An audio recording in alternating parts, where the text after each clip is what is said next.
Olá, eu sou o professor Leonardo Maximiano do Colégio Santa Maria e hoje eu trago uma dica especial para você para a prova do Enem que se aproxima agora em novembro. Vem comigo, a dica de hoje é sobre circuitos elétricos. Bem, aqui nós temos um circuito elétrico simples, reduzido.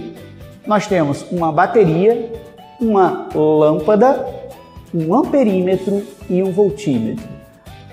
A pilha vai oferecer uma diferença de potencial no circuito. Essa diferença de potencial vai promover o movimento ordenado de elétrons no interior do condutor. Vai surgir aí então a corrente elétrica.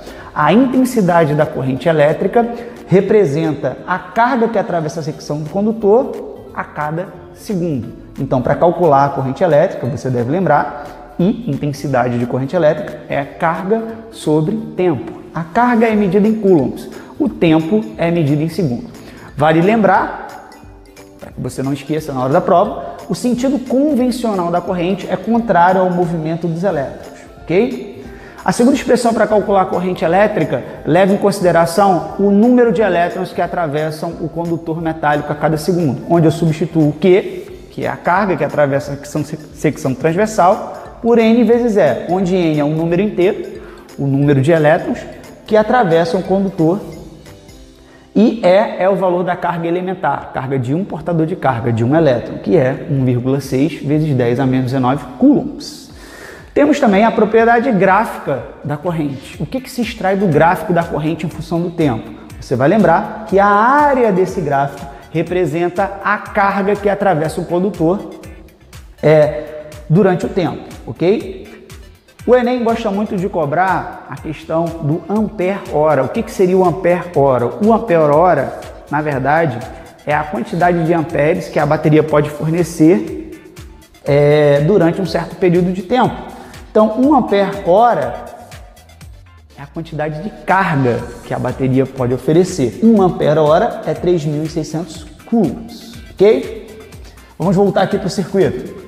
Então, o nosso circuito tem uma pilha, a corrente está fluindo, passa pelo amperímetro. Amperímetro é um dispositivo que vai medir a corrente que está passando aqui no circuito. No caso, eu coloquei 2 amperes, tá? Esse aparelho, ele tem que ficar colocado sempre em série com o objeto que se deseja medir a corrente, ok? E é um aparelho de resistência nula. A corrente vem fluindo pela lâmpada, passa pela lâmpada, a energia elétrica é então transformada em luz e calor, uma vez que essa aqui é uma lâmpada incandescente. E medindo aqui a diferença de potencial entre os extremos da lâmpada, a gente tem um voltímetro. Você deve lembrar que o voltímetro deve ser sempre associado em paralelo com o que se deseja medir a voltagem. No caso aqui, nos extremos aqui da lâmpada, nós temos 6 volts, ok? O esquema reduzido desse circuito está representado aqui, isso que você vai ver no Enem, tá? Na maior parte das questões de circuitos, onde eles colocam os símbolos, a bateria, o amperímetro sempre em série com o resistor, o voltímetro sempre em paralelo. E aí cabe a lembrança da lei de Ohm. O que diz a lei de Ohm? A primeira lei de Ohm.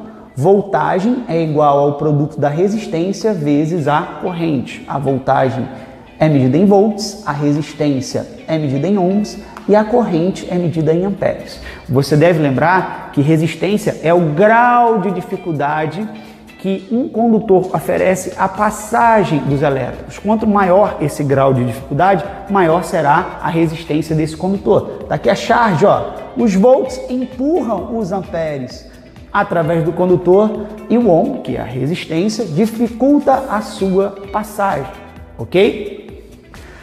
E rapidinho para encerrar, nós temos aqui a potência dissipada por um resistor. Tem 3 maneiras de você calcular a potência dissipada por um resistor.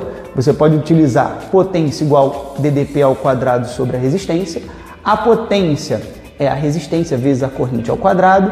E a potência pode ser a corrente vezes a DDP. Lembrando que potência é a rapidez com que a energia elétrica está sendo consumida e ela é medida em watts. 1 watt é 1 joule por segundo. Então, com isso, eu acabo aí minha dica sobre circuitos elétricos e desejo a você uma boa prova. Valeu!